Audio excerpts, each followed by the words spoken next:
পৃথিবীর ইতিহাসে জুলুমের তীব্রতা যদি বেশি হয়ে যায়, তাহলে ইতিহাস থেকে আমাদের শিক্ষা যে কোন জালিমি নিস্তার পায় নাই আল্লাহ তাআলার আযাব থেকে।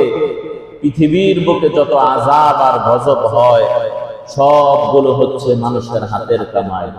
কুরআনুল কারীমের মধ্যে রয়েছে, যাহারাল ফাসাদু ফিল বাররি ওয়াল বাহরি বিমা কাসাবাত আইদিন নাস।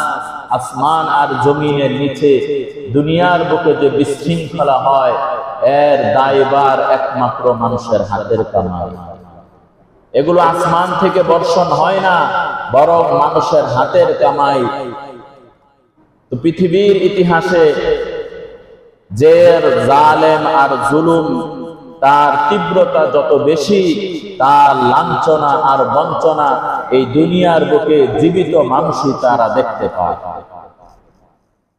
ঠিক এমন এক নজির ইতিমধ্যে আমাদের চোখের সামনে প্রকাশিত হয়েছে, যেখানে জালেমের জুলুমের তীব্রতা এতটাই বেশি ছিল যে শত শত আলেমের রক্ত প্রবাহিত হয়েছে ওই জালেমের হাতের মাধ্যমে।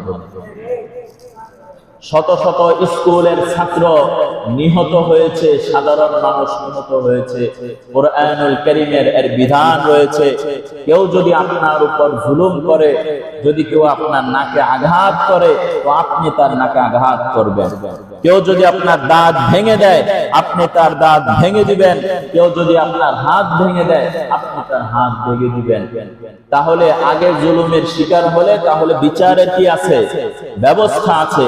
কিন্তু অন্যায়ভাবে মারার কোনো বিধান ইসলামে নাই। শুধুই কি ইসলাম, পৃথিবীর কোন সংবিধানে অন্যায় অবিচারে মানুষের উপর জুলুম এটা বৈধ না অবৈধ? অবৈধ।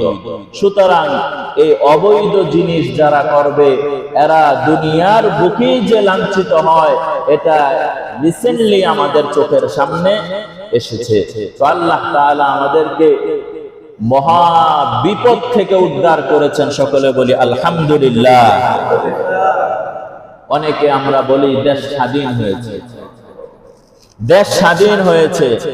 ৭১ মুক্তিযোদ্ধারা দেশকে রক্ষা করার জন্য, দেশের মাটিকে রক্ষা করার জন্য, দেশের সীমানাকে রক্ষা করার জন্য ৩০ লক্ষ শহীদ হয়েছে। তো এখন আবার আলোচনায় আসতেছে দেশ স্বাধীন হয়েছে। তো দেশ স্বাধীন হয়েছে, আলহামদুলিল্লাহ, ভালো কথা। দেশ স্বাধীনতার দরকার আছে, মানুষের বাক স্বাধীনতার দরকার আছে। মানুষ নিরাপত্তার সাথে জমিনের উপর চলার এই স্বাধীনতা বাংলাদেশের প্রতিটা নাগরিকের এটা অধিকার। কি বলেন? আর কোন মানুষের ব্যক্তি স্বাধীনতাকে খর্ব করার অধিকার পৃথিবীর কোন মানুষের নাই, এবার সে যেই হোক। তো এই আওয়াজ যখন শুনি, যখন দেখি, তো ভালোই লাগে, সাথে সাথে আফসোস আর শেষ থাকে না। তো দেশ নতুন করে স্বাধীন করেছেন, এই দেশ আমরা সভ্য স্বাধীন করেছি, কিন্তু সভ্য জাতি এখনো হতে পারিনি। যেভাবে দেশের সম্পদ নষ্ট হচ্ছে, দেশ স্বাধীন করেছেন, ভালো কথা, ওয়েলকাম জানাই আপনাদেরকে, কিন্তু দেশের সম্পদ নষ্ট করা এটা কোনো মানুষের কাজ হতে পারে না।